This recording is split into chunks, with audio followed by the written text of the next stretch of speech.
அனைவருக்கும் வணக்கம். வாரம் ஒரு கவிஞர் நிகழ்ச்சியில் இன்றைய கவிஞர் பட்டுக்கோட்டை கல்யாண சுந்தரம் அவர்கள். உனக்கெது சொந்தம்? குட்டியாடு மாட்டிக்கிட்டா குள்ளநரிக்கு சொந்தம், குள்ளநரி மாட்டிக்கிட்டா குறவனுக்கு சொந்தம்.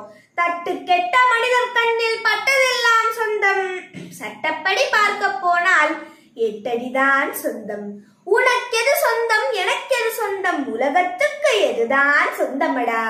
கூட்டிலே குஞ்சு பறக்க நினைத்தால் குருவியின் சொந்தம் தீருமடா. ஆட்டிலே குட்டி ஊட்ட மறந்தால் அதோட சொந்தம் மாறுமடா. காலை நீட்டியே வைத்து நெருப்பிடும் போது நேசம் பாசம் பொருளாசைக்கெல்லாம் காட்டிய ஒரு பிடி வாய்க்கரிசியிலே கணக்கு தீர்ந்திடும் சொந்தமடா.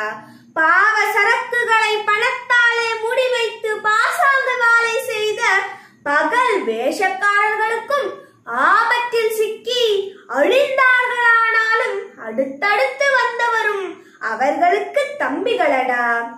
அவர் வந்தார் இவர் வந்தார் ஆடினார், முடிவில் எவருக்குமே தெரியாமல் ஓடினார்.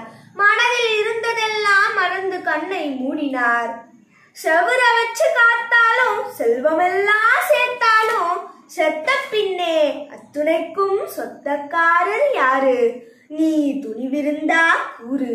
ரொம்ப எளியவரும் பெரியவரும் எங்கே போனார் பாரு, அவர் எங்கே போனார் பாரு.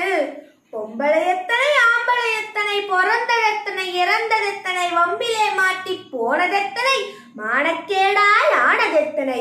மூச்சு நின்னா முடிஞ்சிடுமடி சொந்தம், அடி முத்துக்கண்ணு இதில் எத்தனை எத்தனை ஆனந்தம். தத்துவம். காண்பதெல்லாம் இன்பமப்பா, விதியனும் குழந்தை கையில் உலகத்தினை விளையாட கொடுத்து விட்டாய் இயற்கை என்னை. அது விட்டெறியும் உருட்டிவிடும் மனிதர் வாழ்வை மேல் கீழாய் புரட்டிவிடும், வியந்திடாதே. மதியுண்டு கற்புடைய மனைவியுண்டு, வலிமையுண்டு வெற்றி தரும் வருந்திடாதே.